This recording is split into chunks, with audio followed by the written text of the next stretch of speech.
Ok, nous commençons maintenant un nouveau sujet. On a fini la Chassidoute, nouveau sujet super essentiel et un nouveau chapitre, donc chapitre 22. Beveur Midat Ha'anava. Explication de la Mida, du trait de caractère qui s'appelle l'humilité. J'ai l'habitude de dire Zichron Evracha, de mémoire bénie. Qui peut dire qu'il est humble? J'ai demandé une fois à Rabbi Son Bachol comment on fait pour arriver à l'humilité. Il m'a dit je ne peux pas parler d'une chose que je ne connais pas, alors qu'il était extrêmement humble. D'abord, l'ABC de l'humilité, c'est surtout pas croire qu'on est humble. Voici, on a déjà parlé plus haut du mal qu'il y avait dans la ga'ava, l'orgueil. On miklala, nishma shevach hanava. Et en déduction, on entendra la louange, la qualité extraordinaire d'être humble. Ach ata nevare yoter b'lechikar. Mais maintenant, on va expliquer de façon plus essentielle. Hanava, excusez-moi, quelqu'un m'a mis une virgule fausse. On va expliquer de façon plus essentielle la hanava, l'humilité. Tidbaer agava me'elea. Et en déduction, on comprendra aussi qu'est-ce que c'est que l'orgueil. Hine, voici.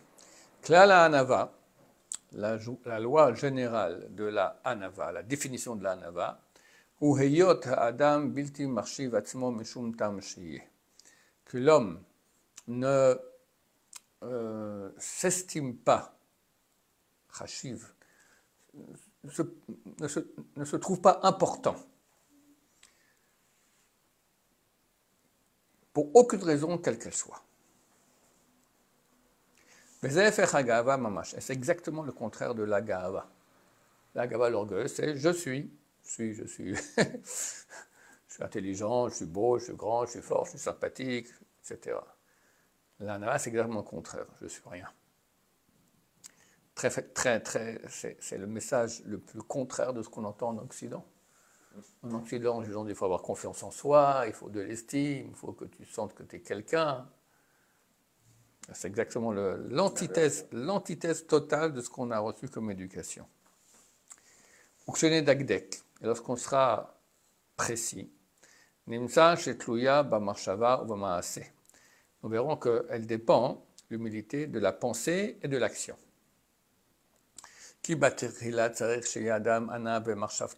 Car au début, il faut que l'homme soit humble dans sa pensée. Et après, il se comportera dans les voies des humbles. Donc d'abord pensée, après action. Car s'il ne sera pas humble dans son opinion, il voudra être humble dans l'action. Il ne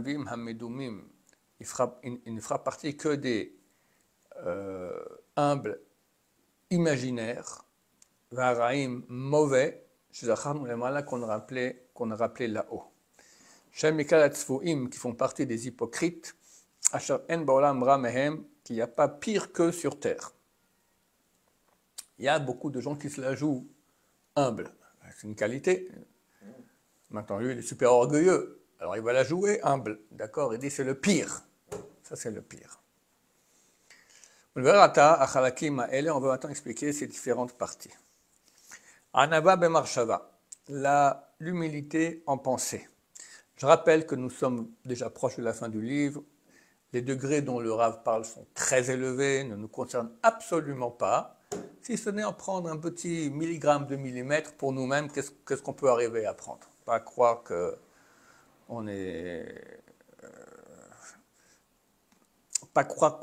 nous pouvons vraiment réaliser directement ce qui est écrit ici. C'est pas du tout notre degré. Mais en prendre un peu de moussard, une bonne leçon. Hanava bemarshava, l'humilité dans la pensée. Qu'il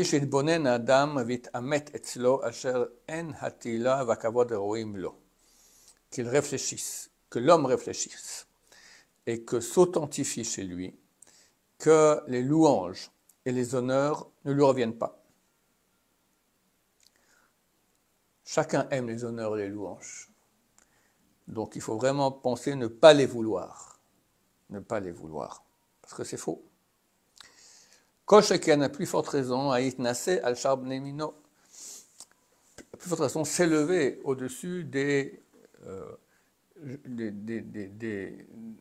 reste du même genre, c'est-à-dire le genre humain. Que ce soit.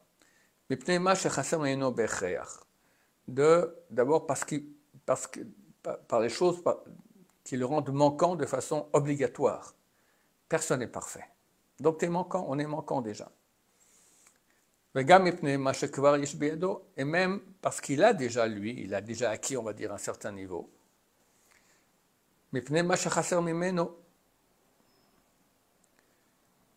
Néanmoins, il lui manque. Ou pashuthu, et c'est évident, qu'il est impossible qu'une personne, au degré qui sera dans le rapprochement de la perfection, qu'il n'aura pas en lui des grands manques, des grands défauts. Ou de par sa nature, ou par sa famille, ou Krovav et ses proches, ou par des événements qui ont eu lieu dans sa vie, ou par ses actions. Car c'est un verset, homme, il n'y a pas de tzaddik sur terre qui fera le bien et ne fera pas de péché. Donc, on a beaucoup de péchés. Si ce n'est pas nous, surtout on en a, mais même si on va dire j'en ai pas trop, alors tu as une histoire, tu as de la famille, tu as une ascendance, d'accord, plus que cela, c'est écrit que tous les grands d'Israël, forcément, avaient une ascendance tordue. Parce que si justement ils commençaient à se prendre pour quelqu'un, on lui disait, regarde derrière d'où tu viens. Hen, kol ele mumim ba'adam, she'ennam menechim lo makom itnasut klal. Tout cela sont des défauts de l'homme qui lui laissent aucun endroit, aucune légitimité à se surélever.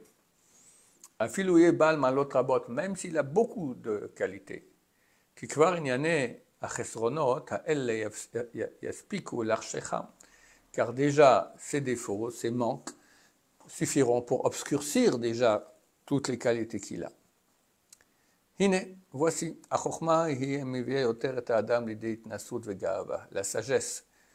Bon, ça c'est chez les gens sages, comme le Ramchal, il dit que la sagesse, c'est elle qui amène le plus l'homme à se surélever et à l'orgueil. Aujourd'hui, c'est l'argent, qu'est-ce que j'en sais? C'est au contraire, peut-être, plus tu es sauvage, plus tu es assassin, cruel, plus tu es quelqu'un.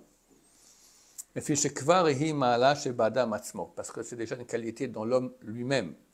Ce n'est pas l'argent qu'il a dans la poche, c'est ce qu'il a dans le crâne.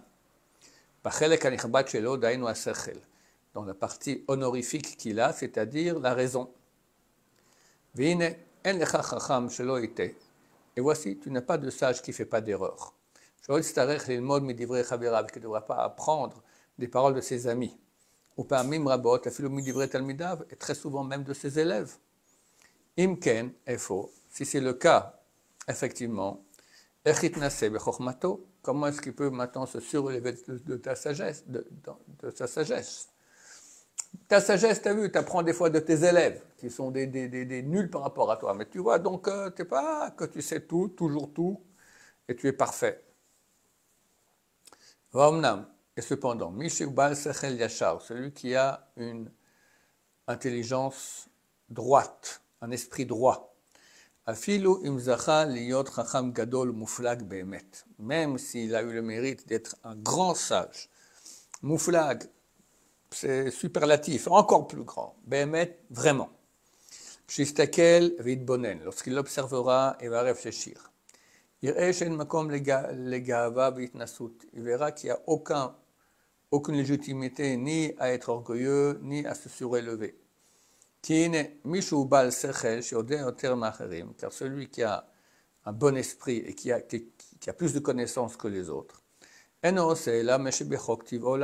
fait que ce qu'il y a dans sa nature de faire, comme le volatile qui vole haut, le fit chetivo bechar, parce qu'ainsi est sa nature.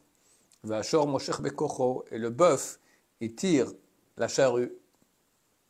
Le fit shechukohu, parce que c'est ça sa nature. Kimi shehu chacham, car celui qui est sage. Ou le fit chetivo meviolese, c'est parce que sa nature l'amène à cela. Vilu oto sharshav eno chacham kamou, ayalo sechel tivi kamou. Et si celui qui n'est pas aussi sage que lui avait, de façon naturelle, le même esprit que lui, ayametrakem gamou kamou, lui aussi il aurait été aussi sage que lui. Imken, si c'est ainsi, en kanit nasut vidgaot, il n'y a pas ici légitimité à se surélever et à être orgueilleux. Et là, mais s'il a beaucoup de sagesse, il a l'obligation de l'enseigner à ceux qui ont besoin de cette sagesse. Comme a dit Rabbi Yochanan ben Zakkai, si tu as appris beaucoup de Torah, ne te prends pas pour quelqu'un qui est car tu as été créé pour cela. Imashiru, s'il est riche, Yismach bechelko, qu'il soit content. Valav hu lazor le mishenlo, il a l'obligation d'aider ceux qui n'ont pas. Ingibor, s'il est fort, alav lazor la koshim ou la silla shukim, il doit aider ceux qui trébuchent et ceux qui sont misérables. Halema zedome, à quoi cela ressemble? Les meshalte abayit, shekol echad memone al davarma. Aux serviteurs de la maison, que chacun a un rôle. Veraou lo la mode be mishmarto, le fipkudato, et il doit remplir son rôle comme il se doit. Lachim lechet abayit vetsorkeya, pour que tout le service de la maison et ses besoins soient réalisés. Ven bekan mekom le gava le fiamet. Il n'y a pas du tout ici place à l'orgueil de façon authentique. Voilà, chacun dans la maison, il a son rôle. Quelqu'un va dire j'ai un rôle meilleur, tu as ton rôle, le rôle pour lequel tu es fait. Voilà, le but c'est que la maison fonctionne bien. Baruch Adonai, l'Olam, Amen v'Amen. Un jeune festival de Hachem, et une grande fête de Purim avec beaucoup de bonnes nouvelles pour Am Israël, beaucoup de joie et de sainteté qui descend dans nos cœurs. Amen v'Amen. Demain vendredi, bon, il n'y a pas cours de toute façon vendredi. Dimanche non plus, parce que pour nous ici à Jérusalem, c'est Purim, et donc il n'y aura pas cours.